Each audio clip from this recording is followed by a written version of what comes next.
똑같은 음식을 팔아도 줄 서서 먹는 식당은 따로 있습니다. 같은 제품을 판매해도 잘 되는 스토어는 정해져 있습니다. 비슷한 아이템이더라도 사람들에게 인기가 많은 기업은 항상 비슷합니다. 왜 그런 걸까요? 종류는 다르지만 그들만의 공통적인 마케팅 비법이 있기 때문입니다. 여러분은 얼마나 많은 규칙에 대해 알고 계시나요? 어떤 규칙이든 상관없습니다. 우리가 살아가는데 굳이 말하지 않아도 모두가 알아서 지키는 아주 사소한 규칙이면 됩니다. 이를테면 초록색 신호등이 켜질 때 지나가고 빨간색 신호등이 켜지면 멈추는 것 같은 거죠. 중국 음식점에 들어가서 피자를 주문하지 않고 메뉴판에 적혀있는 중국 요리를 시켜서 먹는 것처럼 알려주지 않아도 다들 아는 규칙 말입니다. 일일이 나열하지 않아도 꽤 많은 규칙들이 있고 우리는 그것들을 지키며 별 문제 없이 살아가고 있습니다. 이처럼 우리의 뇌는 수많은 잠재적인 상황에 대응하도록 여러 규칙들로 가득 차 있습니다. 아무리 많은 규칙들이 질비해도 크게 혼란스럽지 않은 이유는 우리 뇌가 청킹이라는 작업을 하기 때문입니다. 청킹이란 인지심리학 분야의 용어로 인지처리 과정에서 다양한 정보들 중 의미 있는 정보들을 연관지어 기억하는 걸 뜻하는데요. 각각 다른 상황이라 할지라도 비슷하게 연결하여 덩어리를 지으면 기억하기 훨씬 편해지기 때문입니다. 그렇다면 일상생활 외에 지금까지 얻은 비즈니스 조언을 전부 청킹할 수 있는 규칙들이 있다면 어떻게 될까요?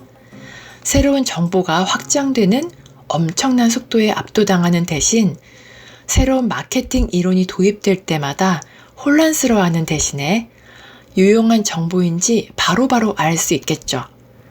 그 누구보다 쉽게 정보를 분류하는 방법을 알 수 있다는 이야기입니다. 그런데 그런 방법이 진짜 있을까요? 네, 있습니다. 지금부터 언제나 통하는 마케팅의 위대한 공식을 알려드리겠습니다. 1단계는 거절할 수 없는 제안을 만드는 겁니다. 그런 다음 2단계, 그 제안을 목마른 이들에게 제시하는 거죠. 마지막 3단계는 그들에게 두 번째 잔을 파는 겁니다.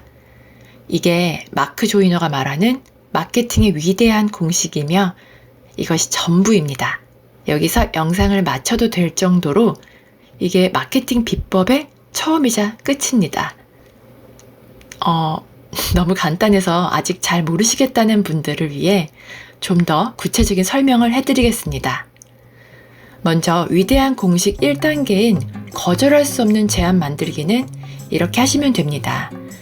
제안을 하기에 앞서서 3가지 요소를 기억하셔야 하는데요. 고객의 입장에서 높은 투자 수익률을 제안하고 이 상품의 가치를 파악할 수 있는 기준을 보여주며 마지막으로 신뢰를 얻어야 합니다. 그 다음으로 두 번째 위대한 공식인 진짜 목마른 사람들에게 정확히 제시하기는 이렇게 하시면 됩니다. 예를 들어 여러분이 세계 최초로 놀라운 브러쉬를 발명했다고 가정해 보겠습니다. 이 브러쉬로 머리를 빗기만 해도 손상된 머릿결이 비단결처럼 변하고 원하는 컬러로 염색도 할 수 있습니다. 그럼 1단계는 이렇게 적용하면 되겠죠.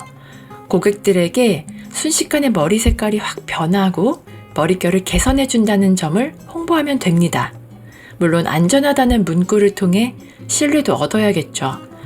그런데 이 놀라운 브러쉬를 설마 대머리 모임 회원들에게 홍보하지는 않으시겠죠. 그들은 2단계에서 말하는 목마른 사람들이 아니니까요. 일단 머리카락을 가지고 있는 사람들에게 제품을 알려야 합니다. 마지막 3단계로 들어가 볼게요. 두 번째 잔을 쉽게 파는 겁니다. 일단 이 브러쉬를 이용할 타겟 소비층은 주로 여성일 거예요. 그리고 그들에게 브러쉬를 판매할 때 한 개만 사고 떠나도록 내버려 두는 대신 이렇게 말하는 겁니다. 고객님 혹시 가족이나 친구분들에게 선물하시라고 50% 할인된 가격으로 브러쉬를 드린다면 구매하시겠어요? 여러분이라면 이런 유혹을 뿌리칠 수 있으신가요? 반값이라는 말을 들은 고객은 가만히 있지 않을 겁니다. 선물로 괜찮을지 상담 후에 몇 개의 브러쉬를 더 구매하겠죠. 이런 방식으로 여러분이 하시는 일에 얼마든지 마케팅 기법을 적용하면 성공하실 수 있습니다. 믿기지 않으신다고요?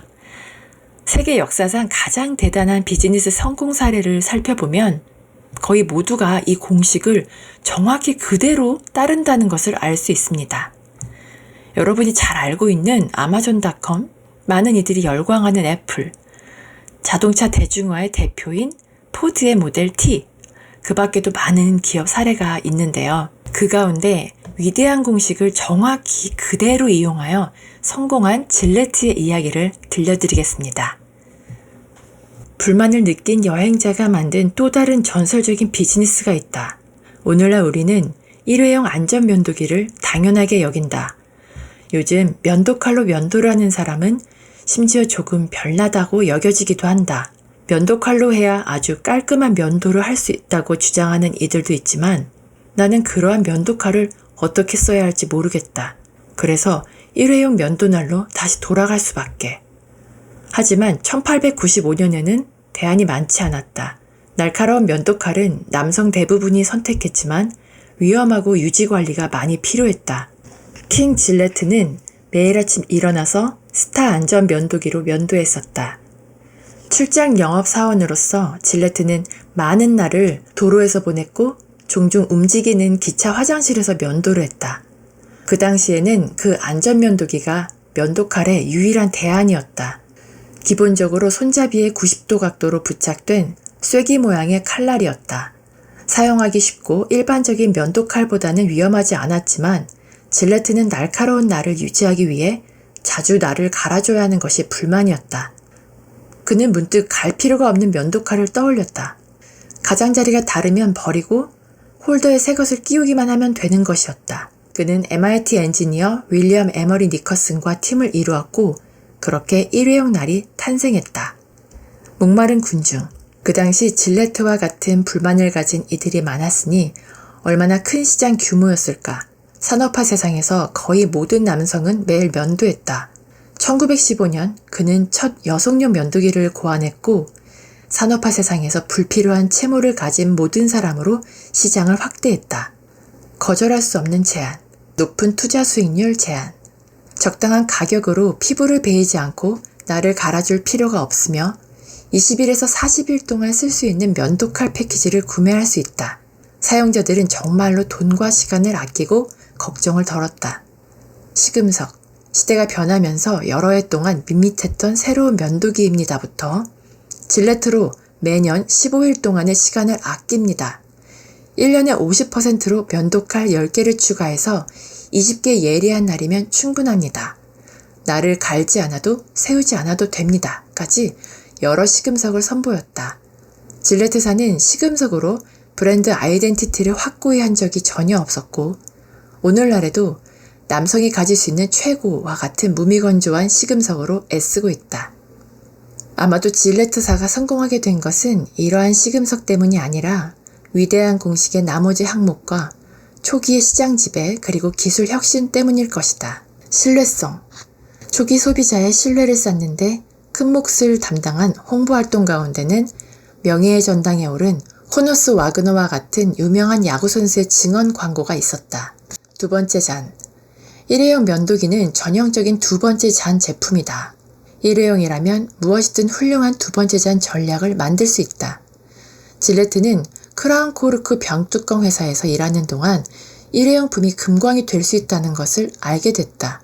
포춘에 따르면 당시 그는 사람들이 사용하고 나면 버리는 제품을 개발하라라는 훌륭한 조언을 들었다. 질레트는 이러한 조언에 매우 흥분했다.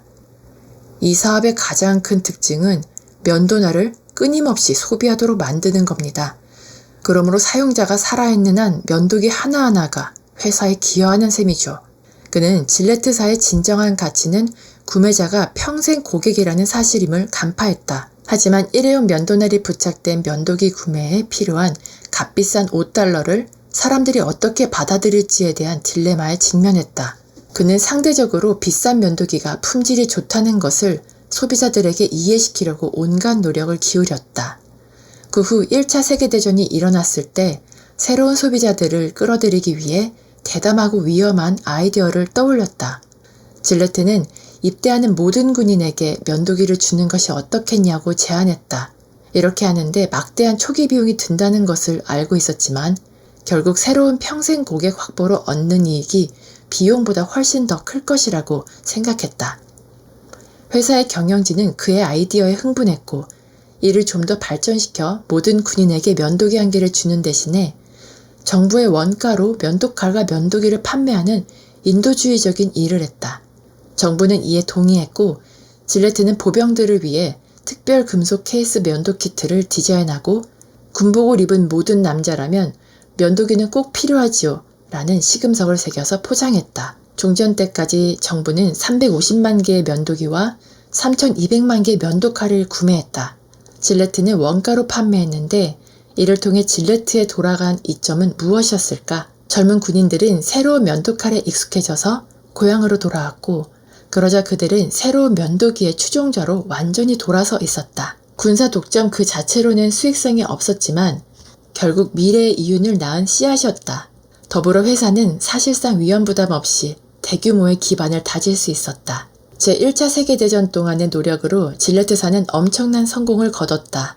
조제프 스프랭 전 질레트 CEO는 이를 기부했던 세월이라고 불렀다. 회사는 껌부터 주머니 칼과 고기 통조림에 이르기까지 생각할 수 있는 모든 것과 면도기를 함께 나누어 주었다. 1953년 질레트는 두 번째 전을 더욱 확대하였다. 그 회사는 캔에 담긴 쉐이빙 폼 제품을 출시했고 수익은 폭발적으로 증가했다. 오늘날 질레트사는 대기업과 같이 배터리에서 칫솔에 이르기까지 너무 많은 제품을 판매하고 있기 때문에 확실한 정체성을 찾기가 어렵다. 하지만 질레트는 그 지점에 이르기까지 위대한 공식을 정확히 그대로 이용했다. 오늘날 코카콜라처럼 질레트는 세계에서 가장 가치 있는 10대 브랜드 중 하나로 널리 인정받고 있다. 어떠신가요? 면도를 할 일이 없는 저 같은 여자도 솔깃하게 만드는 질레트의 마케팅 방식에 감탄할 수밖에 없는 이야기였습니다. 무슨 일을 하든 마케팅을 하지 않으면 살아남기 어려운 시대입니다. 비싼 광고 비용을 지불한다고 해서 효과가 있는 것도 아니고 오직 실력으로만 승부를 보겠다고 고객이 알아서 찾아오기만을 기다릴 수는 없는 게 우리의 현실이죠. 오늘 소개해드린 책 위대한 공식에 더 많은 사례가 자세히 소개되어 있으니 직접 읽어보시면서 여러분이 하시는 일에 접목할 수 있는 마케팅 기술을 얻으시길 바랍니다. 지금까지 책 읽는 헬레나였습니다. 오늘도 저와 함께 해주셔서 감사드리고요. 구독과 좋아요, 댓글, 알람 설정은 제게 힘이 됩니다. 오늘도 즐거운 하루 보내시고 다음에 또 만나요.